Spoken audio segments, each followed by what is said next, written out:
Uh, hello, guys. Hello. Good to see you. Let me. Hi, Maven. Hello. Hi, Maven. It was so good when you were sleeping. It was so nice. It was so good. Hi, guys. Hi, Yulia and Cindy. Well, it's Yulia and Maeve. But I guess same thing, different dog. Um, how is everyone doing? Let me. Oh, this is better. This is not like so in my face. Hello. Hi Juju. Hi Ozzy. Oh my gosh, Ozzy, so good to see you. Um, I feel like I haven't seen you in a while because I'm never doing lives in your time zone anymore. Hi Rebecca's. Hi Lauren. Hi Kat. So before anyone tells me that Kat is going to be yelling at me for going live right now. Hi Maria. Yes, sleep patterns absolutely upside down, like lopsided so much that it's not even funny. I went to bed at so I've been saying, I've been like kind of going to bed at random times. And today I really thought I would fix my schedule, which is still possible.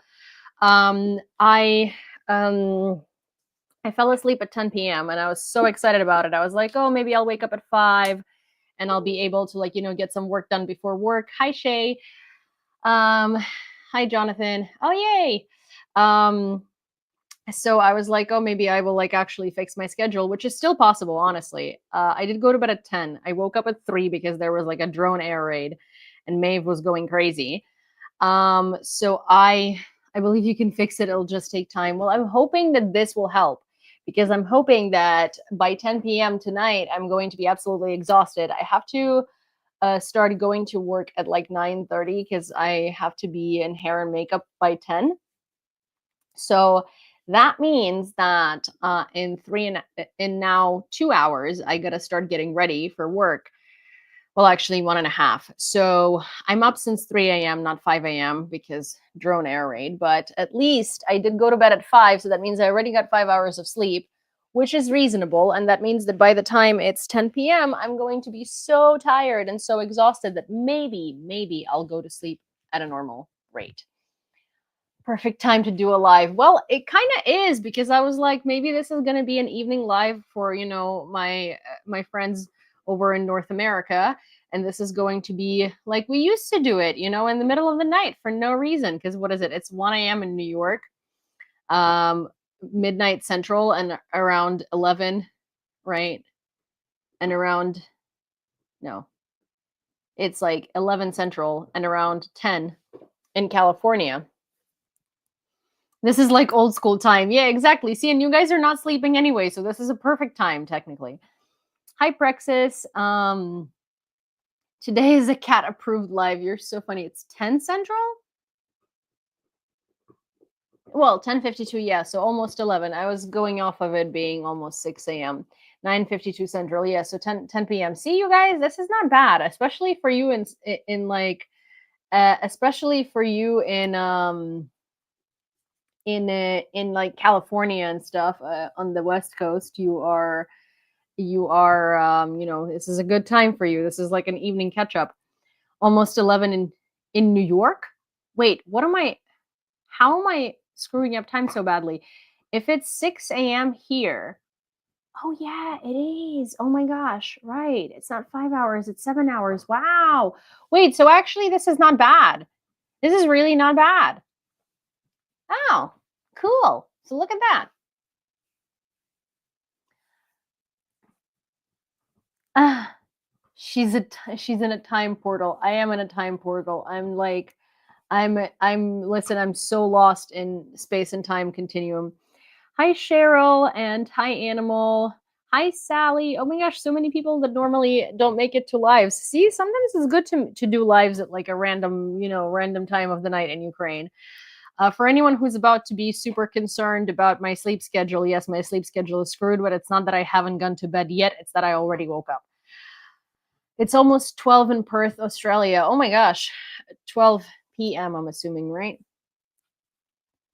I think maybe you have your own time zone. Yes, I have my own time zone that's somewhere in between New York and Kyiv, It's kind of like sometimes I live in Kyiv time, sometimes I live in New York time. The issue is that I live in New York time when I'm in Kyiv and in Kyiv time when I'm in New York.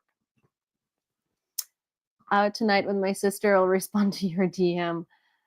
Oh yeah, enjoy your sister. Silver lining to drone attack. Yeah, I suppose quite a silver lining. Привіт. There is a lot happening in the world, however, so I feel like this is not even that unprecedented to do a random live at this time. I don't know how much you guys have been keeping up with like Georgia and with Syria, but I would say especially Syria or especially Georgia, but honestly both of these places are kind of going nuts, and both of these things are very bad for Russia.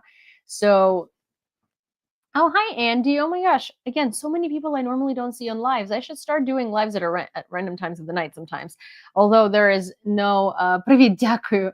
Although there is absolutely no way that I can like pull this off in normal conditions. This is just, me fixing my sleep schedule and, Liz Mary Leather. Oh, hi.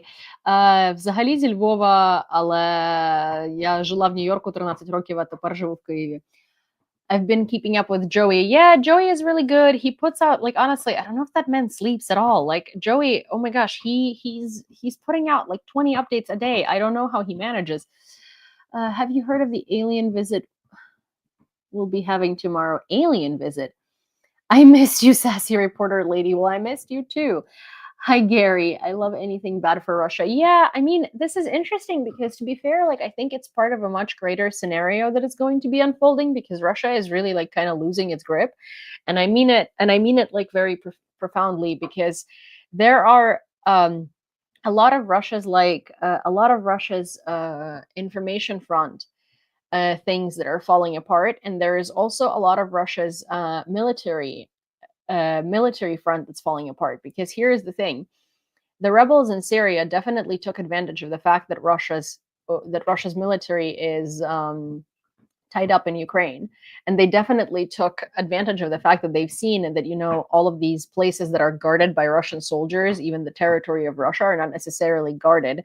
Those soldiers are just standing there as like placeholders, and they're just there for decoration. And so I think that that's really when they started planning this operation. It does look like this has been planned for a long time because they're steadily moving forward. And so they realize that they can make a lot of breakthroughs if they catch Russia off guard because they're not necessarily prepared to guard anything. They're not prepared to defend anything. They're only prepared to attack Ukraine, And it's interesting because so Russia was going to take 50,000 troops out of Syria and put them in Ukraine.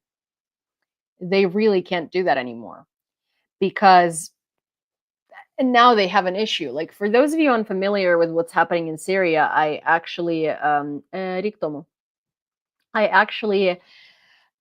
been catching up on this. And so Russia has obviously been holding the Assad regime in power for the past decade or so. And they're single-handedly, literally holding up on the fact that that Russia was helping them. So Russia now can't take the 50,000 troops out of Syria and move them to Ukraine, and they also can't take any troops out of Ukraine and move them to Syria. But both of these things are necessary for them because they don't have enough troops in Ukraine, as evidenced by them taking North Korean troops, and they obviously do not have enough troops in Syria. So they're in a pickle here. And now there are also protests happening in Georgia. And they're not just protests. It's a revolution because the Russian installed government stole the election. And I mean that in a very real sense, not in the Biden stole the election in 2020 sense. I mean that in a sense where like Russia put their puppet regime up and they were supposed to lose the election. All exit polls pointing to them losing the election. Obviously, the reaction from the Georgian people is pointing to them losing the election, but they were installed into power anyway. And so the Georgians are not having it. And it's a literal bloody revolution, and Georgians are out to they're ready to die for this, which is on the one hand very sad, but on the other hand is the only way sort of that this can happen, and they understand it. So a lot of areas of Russian influence are crumbling. They also have the Romanian election with the Romanian candidate that they very clearly were promoting on social media, and the only reason that this candidate even has a chance or is in the leading is because of how much Russia invested into propaganda about him on social networks.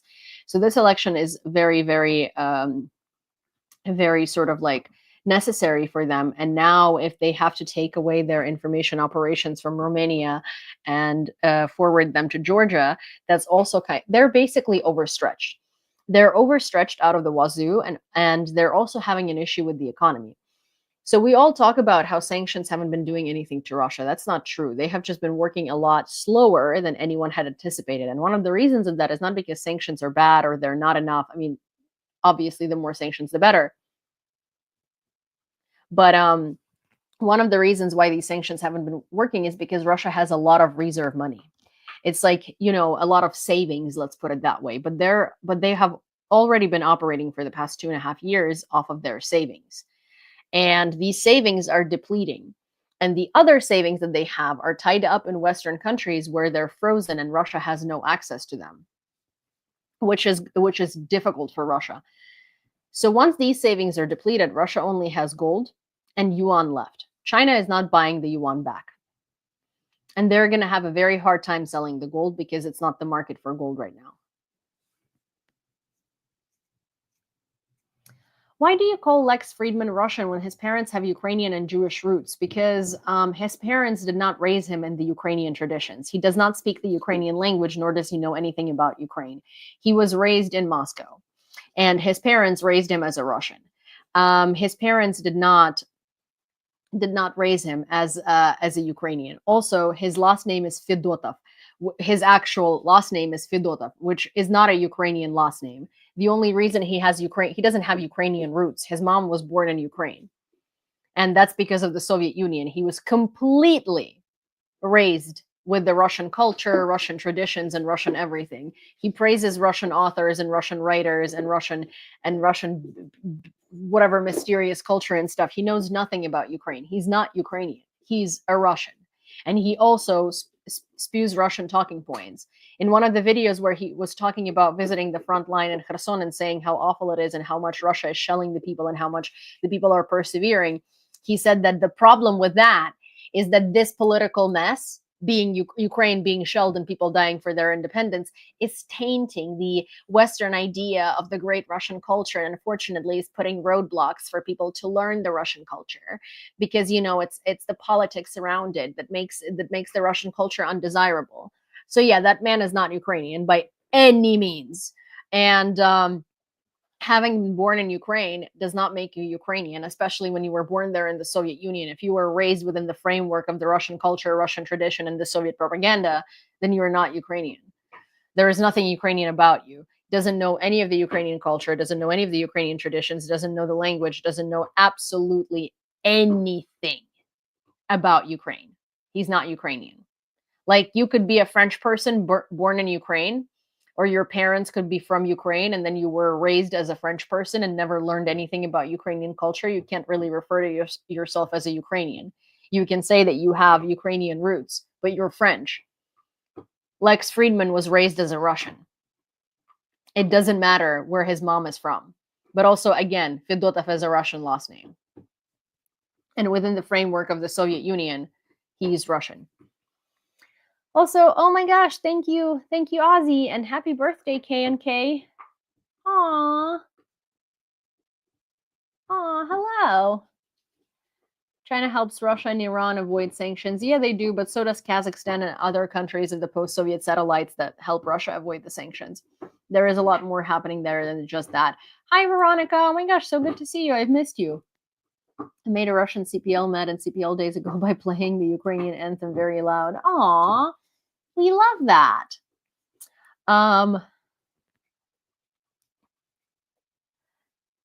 Is that booming in the background? No, I don't think there is anything booming in the background. No. So there is also, so I live by the tram tracks. Oh, thank you, Ohms, for gifting a Yulia membership. I really appreciate that. Sorry, since it's 6 a.m. and I woke up not so long ago. I'm a little off today. Oh, Rebecca's.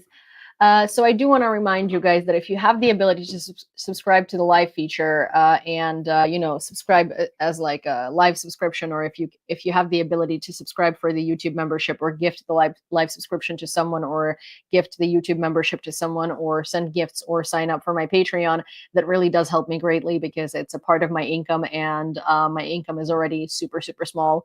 And as I was showing in the previous live, my payout for the last month from TikTok was about $6, and this month we're going on 200, which is like, wow. I mean, not going on 200, not this month, as in like the payout for December, but the payout for November is likely going to be around $200, which is huge. Honestly, it's one of the larger payouts I've gotten from TikTok in my history of having a TikTok. So if you have the ability to sign up for the live feature, or for the YouTube membership, or for Patreon, or contribute anything on PayPal or Venmo, I really, really do appreciate it. That helps me. That really greatly helps me, and it doesn't only help me just in general, it also helps me have an ability to create more videos and dedicate more time to creating more videos outside of my just job in the media, because it frees up my time trying to figure out how to make money on the side. So there is that. So I do really appreciate all of your contributions, and of course, only do that if you are able to do so. And it's I don't want it to feel like I am forcing anyone to do anything. I'm just saying that if you do have $5 to contribute monthly, it is great help. And it's kind of like, if 10 people contribute $5, it's $50, right? That's a big difference from $6. So anyways, that's where we're at. I forgot what I was answering, but I was answering something. Oh, Chris Chamberlain. Oh my gosh, Chamberlain is such an interesting last name. It's very royal. What's the preferred method for addressing Russian information warfare? What do you mean by that? I was answering someone's question, and then I forgot. Oh, so yeah, it's not a boom in the background. I live by the train tracks, not train tracks, by the tram tracks. And so a lot of the time a tram is passing, and because like the ground under the track is not even, sometimes you can hear the tram quite loudly. And actually, a lot of times in the middle of the night, if I wake up and I hear the tram, I have to do a double take and think if it's an explosion or if it's just a tram. Finally made it to a stream. Oh, hi, Matthew. Good to see you. Also, hello. I can't read your username, but yes, I do speak fast. What do you think about Dugin's post on X? Romania will be part of Russia. I don't. So here's the thing. I don't pay attention to people like Dugin or any of the Russian philosophers or like whatever, because those are just propagandists. Like, I mean, it's not physically going to be part of Russia, right? But if this guy wins the election, then yeah, Romania is going to have a Russian puppet government and do Russia's bidding. I mean, when all of these philosophers and like Russians in general who are either in the government or close to the government say these things, believe them because that's what they want to happen. It's not necessary that they will be able to make it happen, because they don't necessarily have resources to be invading anyone but Ukraine right now, because Ukraine hasn't toppled, right? But you do need to believe them that that's their ambition, because they literally directly say it. Also, thank you, Be Logical. MMF, how about Mikhail Gorbachev's? What do you mean about Mikhail Gorbachev? Mikhail Gorbachev is dead. What do you want to know about Mikhail Gorbachev? He's dead. Also, you guys give me one little second. I need to go grab iced tea or something to drink, and I also need to put some chapstick on my lips because they're bothering me a lot.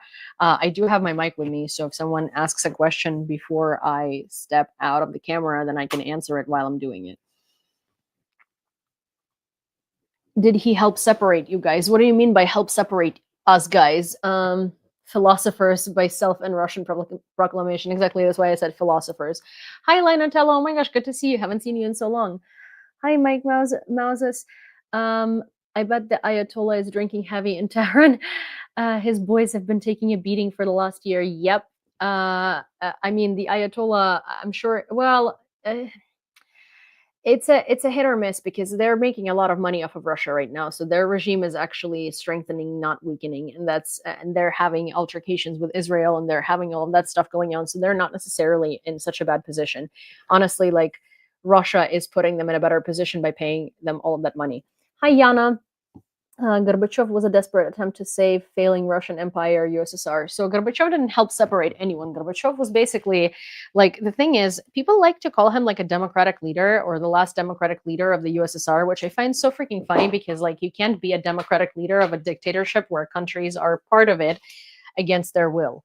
Like that's just an oxymoron. So for people to keep calling him like a democratic leader of the USSR is just like funny, ridiculous, upsetting, and a lot of other things in the same vein.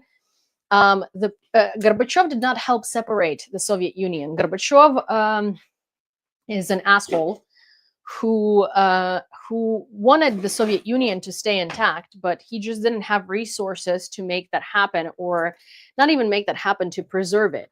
And the reason why he didn't have the resources because the Soviet Union was going broke. His influence was also fainting. Like people don't realize, but Gorbachev put a lot of effort into preserving the Soviet Union. People say that he wasn't sending troops when people were protesting, but he could.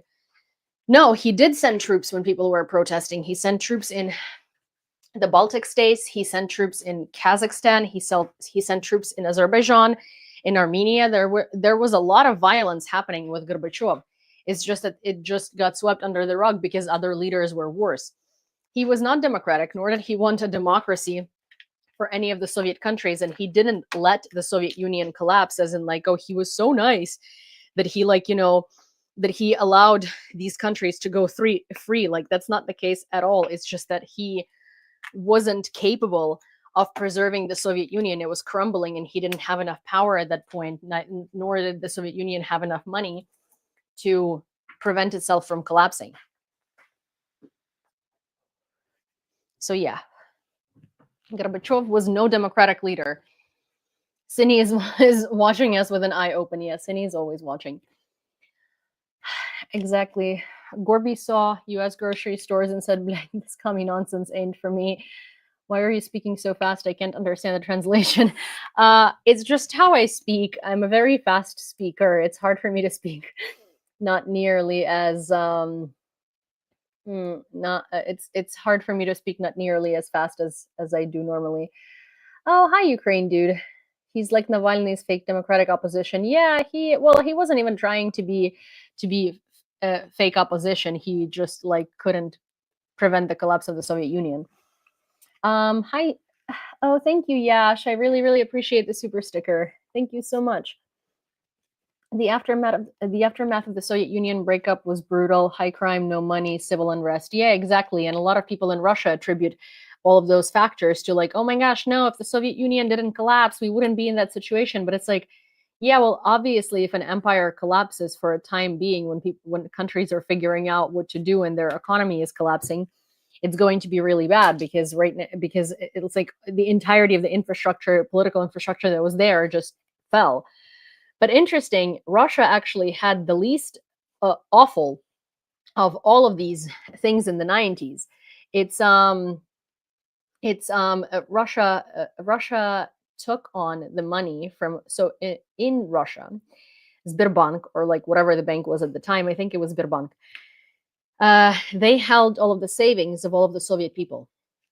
And so Ukrainian savings, Kazakh savings, Georgian savings, Armenian savings, Azerbaijani people's savings. So when the Soviet Union collapsed, Russia held everything that it had on its territory, which means that all of the Ukrainians got screwed out of their savings, all of the Kazakhs got screwed out of their savings. Ukraine didn't have their own banks, so we started from zero. Russia started with a cushion, which is one of the reasons why Russia positioned itself as this like strong country who like is so much better off than all of these like little satellites that don't know what the fuck to do with themselves. It's because Russia didn't leave us an opportunity to have anything to start with, because it just robbed us of all of our resources that it held on its territory, because Moscow was the center of the Soviet Union. So they just appropriated everyone else's resources and ran with it. Moises, thank you so much for the super sticker, super chat. I don't quite know. I think it's a super chat. Hello, Yulia. Nice to see you so late in the day or so early in your morning. Yeah, hi, good to see you. I woke up at 3 a.m. this morning. So, so it was, so it's 100% very, very out of character for me to be up this early. Gilmore Girls, speed of speaking. So this is nice speed. That's so funny.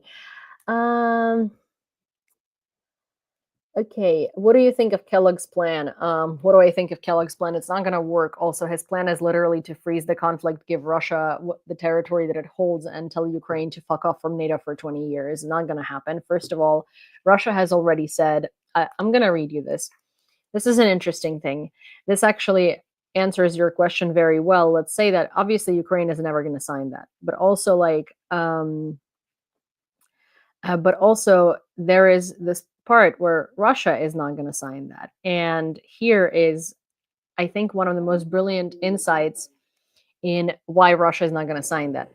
Kellogg comes to Moscow with his plan. We take it and then tell him to screw himself because we don't like any of it. That'd be the whole negotiation. Malafeyev said in an interview at a luxury resort in Dubai. For the talks to be constructive, we need to talk not about the future of Ukraine, but the future of Europe and the world. Konstantin Malafeyev, a Russian oligarch who was instrumental in starting the war in 2014, basically confirms that what Putin really wants is a new division of the world. He told the Financial Times that President Vladimir Putin was likely to reject a peace proposal by Trump's recently nominated special envoy to the conflict, Keith Kellogg.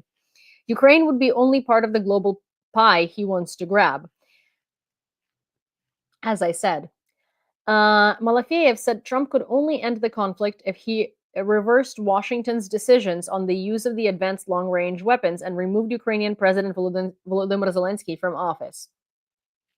Trump has no authority to do that.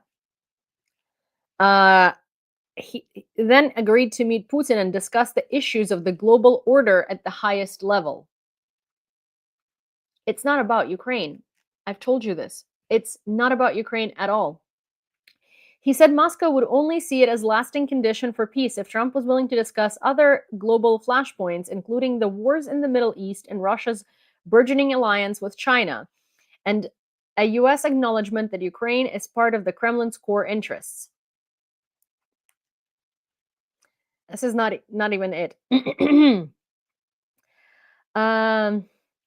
We want a long-term peace, some sort of general agreement about the global order, Malafeyev said. Trump wants to go down in history. He'll be 80 soon. He's a grandfather. Putin's not 50 anymore either. It'll be the legacy they both leave us with. Malafeyev is Putin's mouth. He says directly, we want the part of the world as it was during the times of the USSR. Even Ukraine is not enough for us.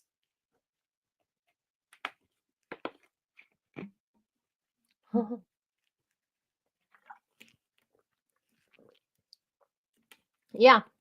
So this is not going to work.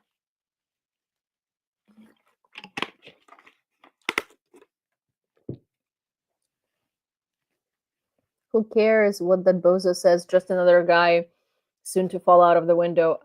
No.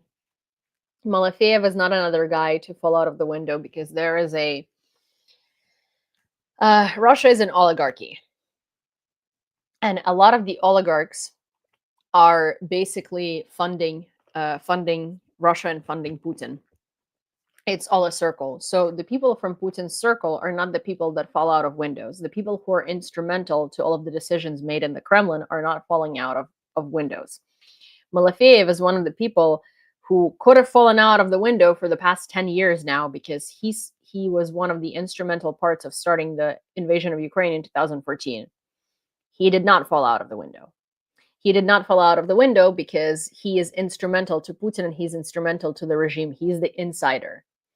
He's not the type of person who would be falling out of the window. He's saying exactly, thank you, Irish. He's saying exactly what Putin wants because he is the Kremlin. He's part of the Kremlin. He's part of the gang. He knows who he can take out and who he can't. Yeah, exactly. But also, what's the point of taking out the people that are actually saying the things that are beneficial for Putin? Like, this guy is not saying some crazy shit. He's not saying some stuff that's like against Putin. He's saying the stuff that's the reality of what Russia wants. He's speaking on behalf of Putin. Yeah, so K&K says he's one of the ones who determines who falls out of windows. Exactly. As Shay says, he lives on the ground floor. Yeah, in that grand scheme, he does. So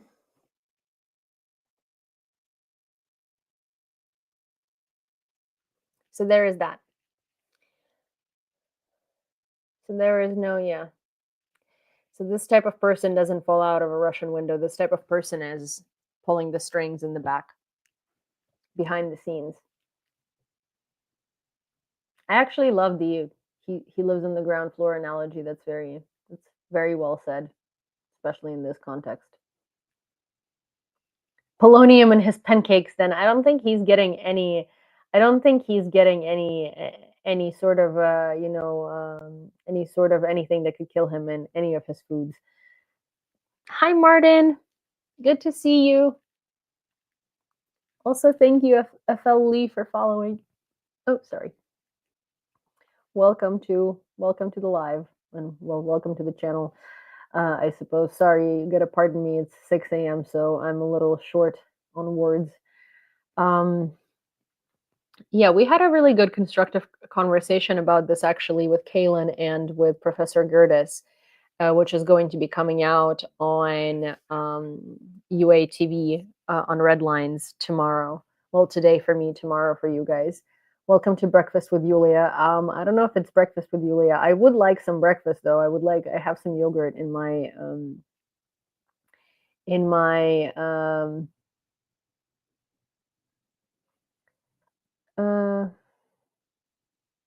leader Putin is our friend in Yemen. Yeah, well, he's not leader Putin. He's going to screw you the same way as he screws everybody else. He's using all of these countries to do his own bidding. Putin doesn't care about Yemen. Oh, Jeff Clark, hi. Fridge. Yeah, I have yogurt in my fridge for sure. Why does Cat always want to feed me? Cat, like I am, for the people who started watching me 2.5 years ago, like I'm twice the size of what I was 2.5 years ago. Why do you consistently want to feed me? I'm already so well fed. Hi, Jeff. Thank you so much for the gift. I'm having coconut boiled rice. Ooh, interesting. What is coconut? Putin is not your friend. Uh, uh, like this is so funny. There is an Arab person here, and they're from Yemen, as it turns out, and they're saying Putin is their friend in Yemen. You like, look, Putin is not your friend. Putin is trying to. Putin is using everybody around Russia in order to continue waging war. Putin doesn't want your friendship. Putin wants to use you and your resources in order to invade more places and in order to hold more territory and restore more of the USSR. It's baffling to me that you would think that Putin is your friend. But then again, it's not baffling because Russia's propaganda in the Arab world is fast and running. Me and my gang of Adidas tracksuit wearers will make sure your windows are loose. That's so funny. For me, it's a nightlife. Hi, Michael. Yeah, it's because I woke up really early this morning, and I figured that might as well do a live. I'm having Vegemite on toast. Oh, see, I still have yet to try Vegemite. Can someone send me Vegemite from Australia? I'm like so interested.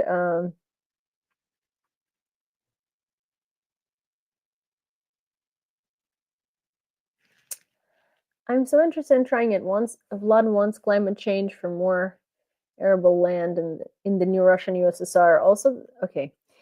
Putin is a leader, and we hate the stinking criminal who bombs children and women. So you don't hate the fact that Putin is bombing children and women in Ukraine. It's only, it's only okay if he's not bombing women and children in Yemen. And I will also tell you that Putin supplies all the regimes that usually bomb their own countries with all of these weapons. So if you think that Putin is not bombing women and children, you must be very, very delusional. What is happening in Georgia? Protests. They are a revolution. A revolution is happening in Georgia because a government that Russia installed faked the election and took the power. And Georgians have protested against this government many, many times. There was an election. They voted against the government. The exit polls do not match the results at all. Hi, Winston. Thank you so much. Yeah, Georgia is becoming free is a very great description from Vaxis Praxis. It's basically Maidan 2.0 is happening in Georgia, or a version of. So people.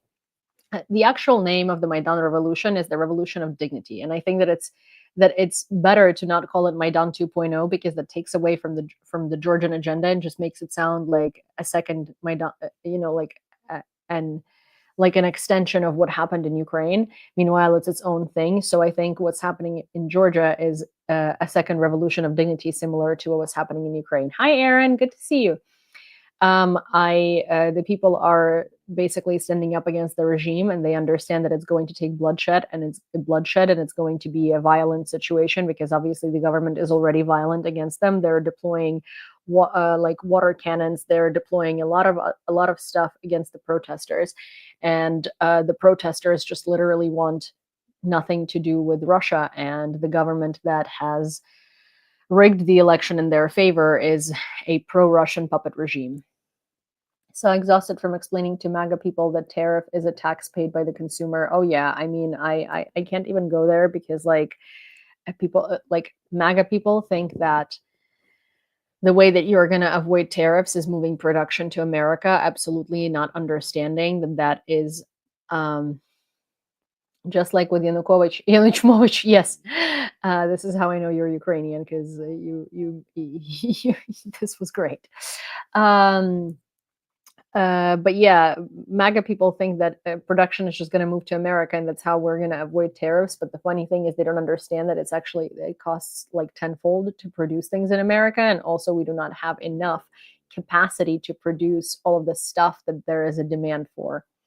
You're Black, you're not Ukrainian, and you know how to what? How did you know Yanukovych? That's so funny because his last name is Yanukovych, but like this is like a twist into a joke. That's so funny. But you can also be Black and Ukrainian, so excuse me. Georgian independence would be refreshing. Yes, it would be very much refreshing. What do you think of far-right soldiers in Ukraine army? Oh yeah, what do I think about trolls like you? Do you think Georgia can become second Belarus? What do you mean by Georgia can become second Belarus? If they don't topple the regime, then yeah. But I think Georgian people are here to stay and they're not going to give up. I think that they're literally going to experience a revolution of dignity. What do you usually say to people who say that more people died in Palestine than in Ukraine? I'm so tired. Well, first of all, there is nothing to compare. Second of all, that's not true because there is access to Palestine and there is access to the death toll in Palestine, while there is no access to an actual death toll in Ukraine. Because first of all, what do they mean by more people died in Palestine than they died in Ukraine and then died in Ukraine? Are they counting any Ukrainian soldiers who were civilians yesterday? Secondly, there are no figures that we can look at from Mariupol because Mariupol is under Russia's control, and obviously the UN has no access to come and count the amount of deaths there. So they're not even including that into the death toll. They're not including soldiers into the death toll because this is the army. But in reality, Ukrainian citizens have went and taken up arms and enlisted the day that the full-scale invasion started. Also, people like to compare, like, oh, the entirety of Gaza is bombed out and Ukraine isn't. Like, Ukraine is the size of like 75 Gazas, and we have more, and we have so many cities that have been carpet bombed to the ground. The issue is that Gaza has this much territory and this much population, and Ukraine has this much territory and this much population. It's like there is 8 million people. How many? I'll tell you. One sec. What's the population of Gaza? First of all, it shouldn't be compared to begin with, but if you would like to go into comparisons, population of Gaza is 2.1, well, almost 2.2 million people living in a territory this big. Gaza is probably the size of Mariupol, if not smaller. So yes, there are a lot more people concentrated on a small plot of land. So if you drop a bomb, it's going to kill more people. But in Ukraine, there are about probably 150,000 people that died in Mariupol alone, but we're not going to know what these figures are until Ukraine frees Mariupol, until Ukraine takes Mariupol back. There are mass graves in the outskirts of city that you can see on satellite images.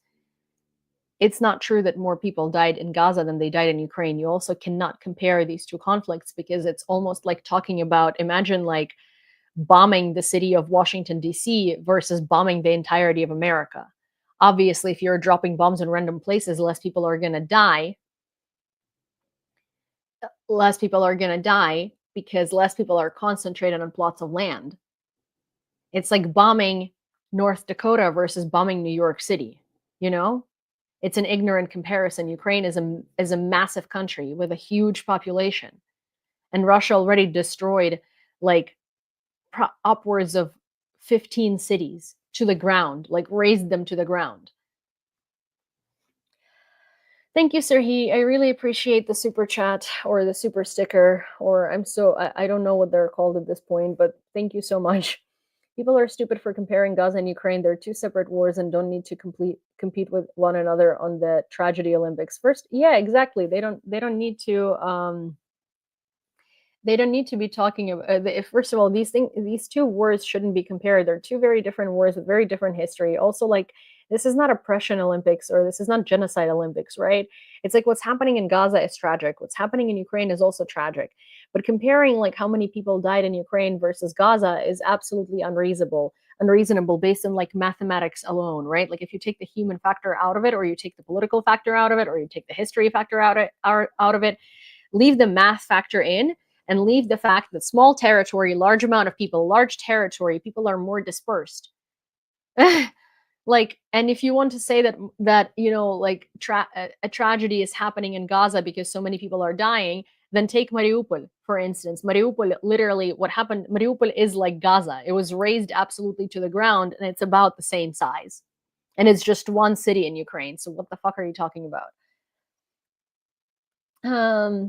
No comparison. Yeah, it's just I'm very tired of people like genuinely using this as like some sort of a diminutive to um uh, diminutive to, like, you know, diminish what's happening in Ukraine. You Ukraine population 37 million. Well, it used to be 43 million people. Right now, it's probably around 30 something. It's hard to say because there are people coming and going, and there are people coming back, and also a lot of territory is a lot of Ukrainian territory is under occupation. A lot of soldiers are dying. A lot of people are dying. A lot of people are moving to Europe. A lot of people are moving back from Europe. So it's not necessarily like the data is not very reliable right now. America is the supporter of the criminal enemy of humanity. Oh, right. America is the supporter of the criminal enemy of humanity. Criminal enemy of humanity is Russia. The unfortunate bundling of Israel and Ukraine military aid has led to these comparisons. People who didn't want Israel aid found reasons also not to want Ukraine aid. Yeah, that's the thing. It's like I absolutely did not. I really didn't like that these packages were being put together, because that wasn't doing any favors to anyone.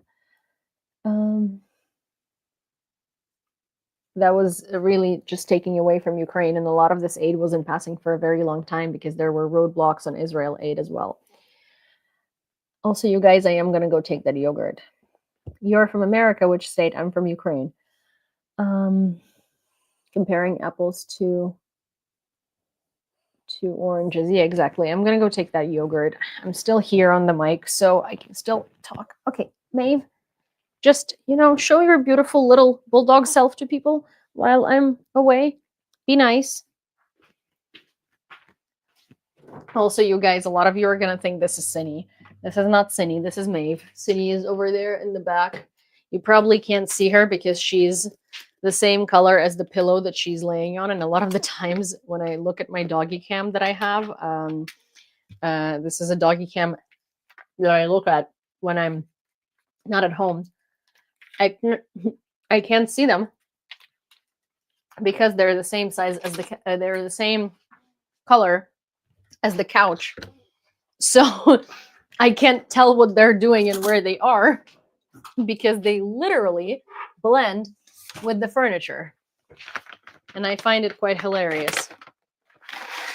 Sorry for the noises. Just putting some granola in my yogurt.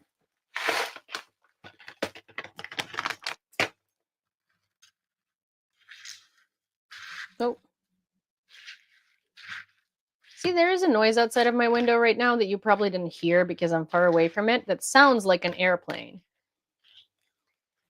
And I don't know if it's airplanes guarding Kyiv sky or if it's the tram tracks, but this sound is very unsettling because I always have to do a double take. Okay. Maeve, sorry.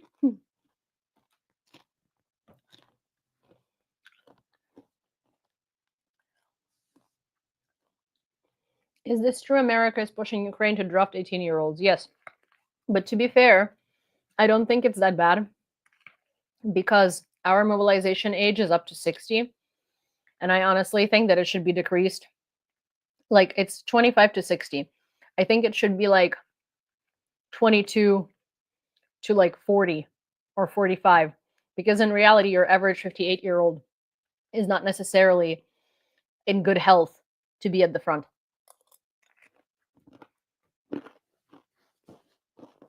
Also, in most countries, mobilization starts with 18.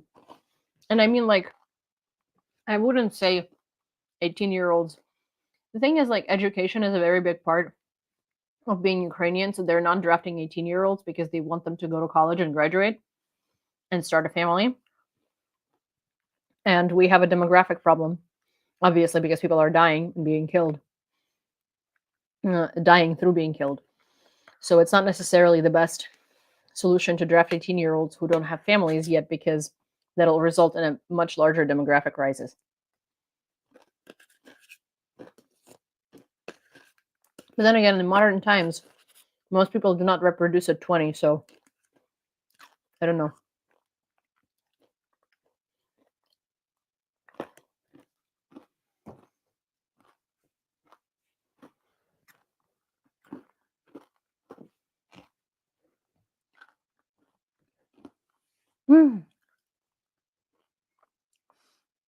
I knew it. The evil ochre labs have produced clones, and here we have a dog used as test subject. Yes, Cinny and Maeve are. Cinny and Maeve are the same. The demographic problem has existed since World War II, hasn't it? Not necessarily. I mean, a lot of Ukrainians were killed in World War II because we were the first people thrown into battle for the Soviet Union. But the demographic issue has been evening out because Ukrainians are having children, and they're having children young, so we don't necessarily have an issue of producing. Right now, the demographic issue is a lot worse because now people are having children later and having less children, and also a lot of people are being murdered by Russia. So that's creating a demographic crisis.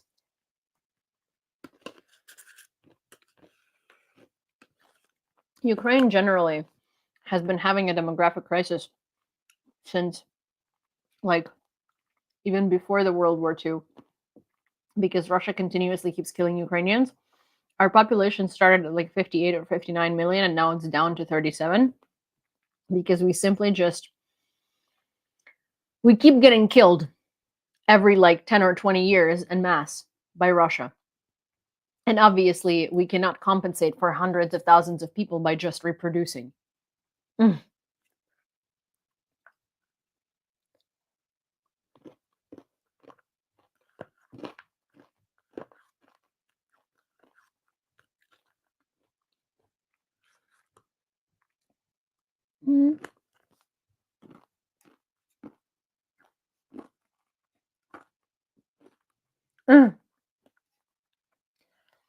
They draft 18-year-olds like it's an Olympic sport here in the US. That's how many of them become citizens or get free college. Yes, a lot of them also get deported. And to those of you who say that you confuse Cindy and Maeve all the time, I do too, don't worry. Cindy has a white spot on her chest and Maeve doesn't.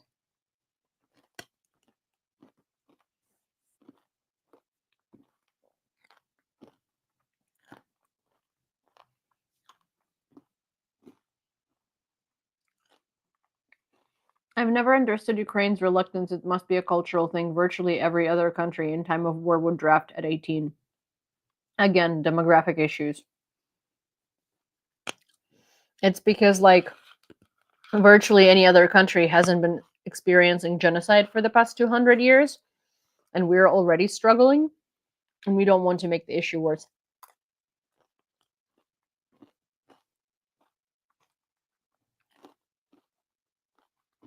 Oh, what is it, Frost? Also, here, wait. This is Cindy. I'm sure you didn't necessarily notice her because, as I said, she blends in with the couch. This is Maeve, right here. Maeve has a pink thing on her neck, so I can differentiate the two of them when I'm not home and it's dark, so the lights are not on. So I can differentiate which dog is doing what on the pet camera. So yes.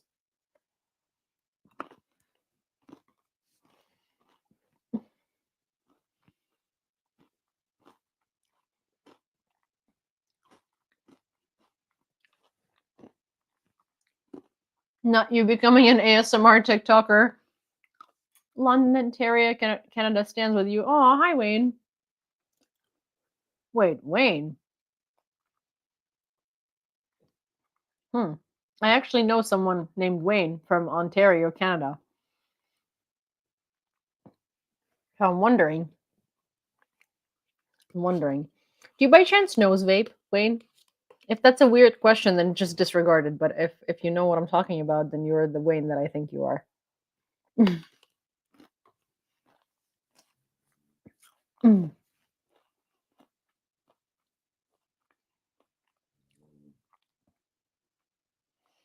You have to look at a demographic chart to understand it. There we see fewer 18 to 22-year-olds than any other generation in Ukraine. Exactly. The crunching with the yogurt is not the ASMR we asked for, but it's the ASMR we deserve. Oh my god. I'm really not trying to do ASMR. I'm just trying.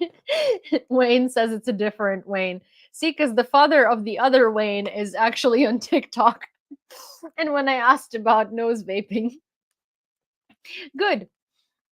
See, I know now. I know two Waynes in Canada and in Ontario, and thankfully you don't nose vape.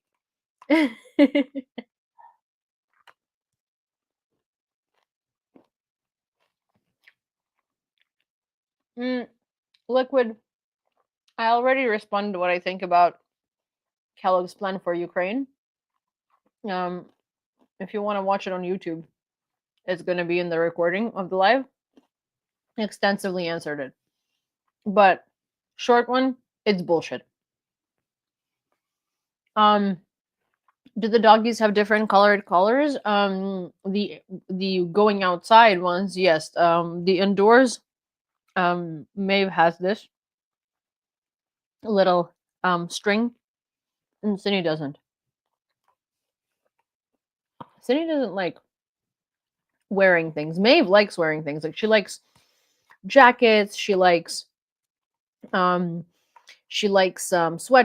She likes clothing. She likes wearing this thing on her neck. Cindy hates it. Cindy like tries to take it off.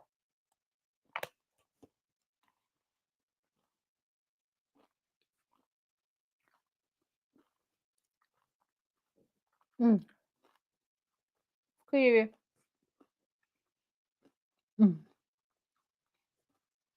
Yep. Maeve does have a fashion interest. Cindy has an interest in like leave me alone, you know?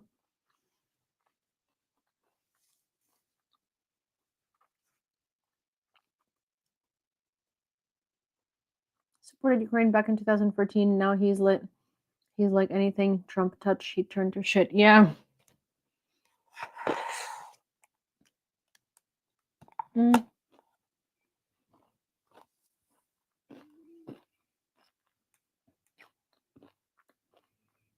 Oh, thank you for your service, Andy.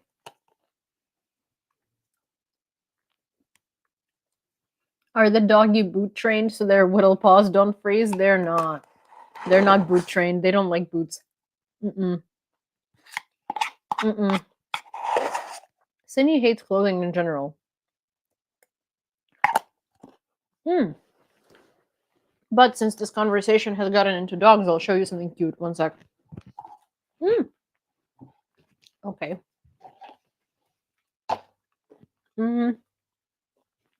One second.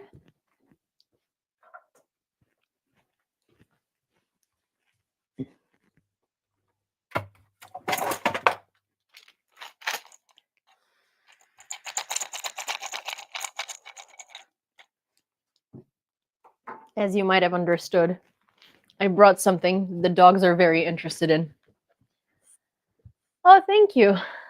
Thank you, Chase, or Chaz, AK.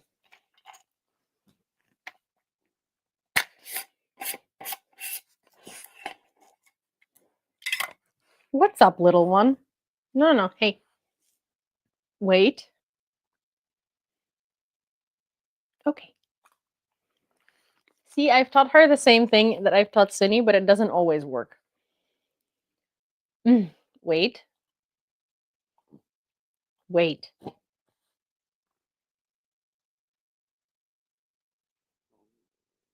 No. Wait. Okay.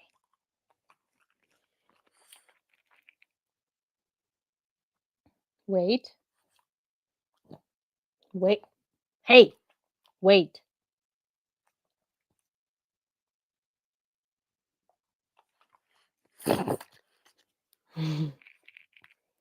You funny thing. Up. Up. Up. Oh, hello, you little gargoyle. Hello, you too want some treats, huh? Don't you? Okay, wait a second, Maeve. Okay, hey. Hi. Wait. Wait. Okay. Obviously, Cindy is much better trained than Maeve is. Don't step on my mic.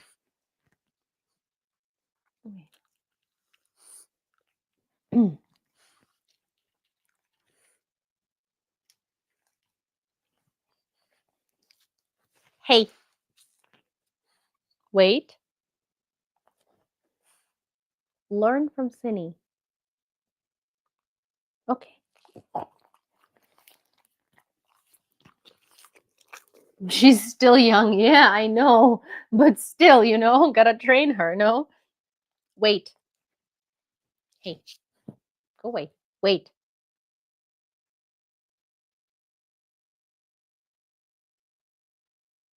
Okay. The better you wait, the faster you're gonna get the foods. You're a good doggo. You are so good. Thank you, Shinny. You're so good. You're so well trained. You don't try to hunt the things. It's not gonna happen for you.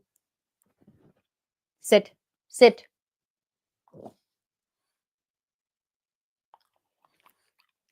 Sitting. Wait.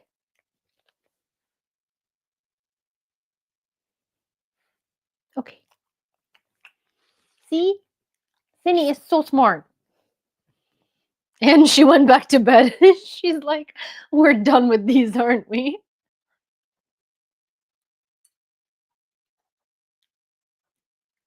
I take them on walks with us, like these treats. They're actually from a UK company, and I'm going to recommend them to all of you who have dogs. But they're called Wozits. Excuse me. One sec, I'll show you. Listen, you little garbage pile. Stop it. First of all, you're a bad dog. You peed on me yesterday. You know this thing peed on me while I was in bed? Literally got on top of me, sat down, and peed on my leg as I was in bed. I don't think I've ever yelled at anything as much as I yelled at her. I picked her up by the back of her neck, like this. Wait, like this. And I literally took her out of the room because I was like, what do you think you're doing, little missy? Little missy, get away. I was like, this is even Cindy didn't do that. So these Wozits, they're really good. And they look like this. They look like this. Tiny little W's. She was asserting dominance. Nope. Wait. Okay. Cindy? Okay. See, I don't even have to tell Cindy to wait anymore. She just waits. Okay, go sleep. Bye, Baba. You're done. You're done.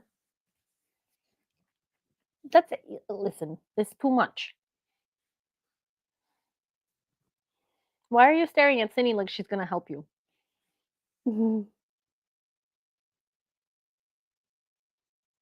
They sell puppy pads in Ukraine. They do. I have them. I have one in the bedroom and one in the kitchen. Don't worry. When you gotta go, you gotta go. Oh, thank you, Exxon Mark. Hi, Rosalind. Listen, Grumpkin. Okay, hello. Excuse you. Or doggy diapers. Doggy diapers would probably be a lot more, a lot more beneficial. But yeah, no, she did that on purpose. It's not about doggy diapers. Trust me, she knows where she can go and where she can't.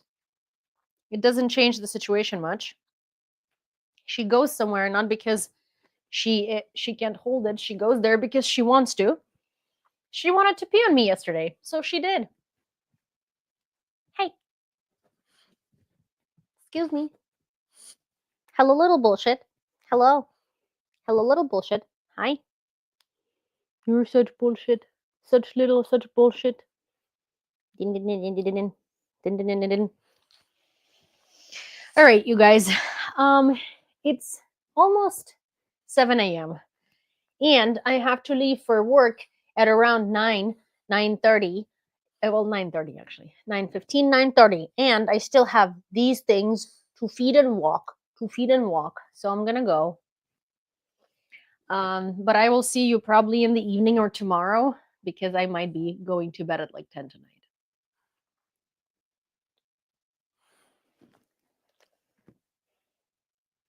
Cindy and Maeve are literally the closest thing you'll ever have to a human baby with twice the work. Yes. Except this human baby eats her own poop. And human babies don't do that. They don't do that. They don't eat their own poop. And you shouldn't be eating your own poop.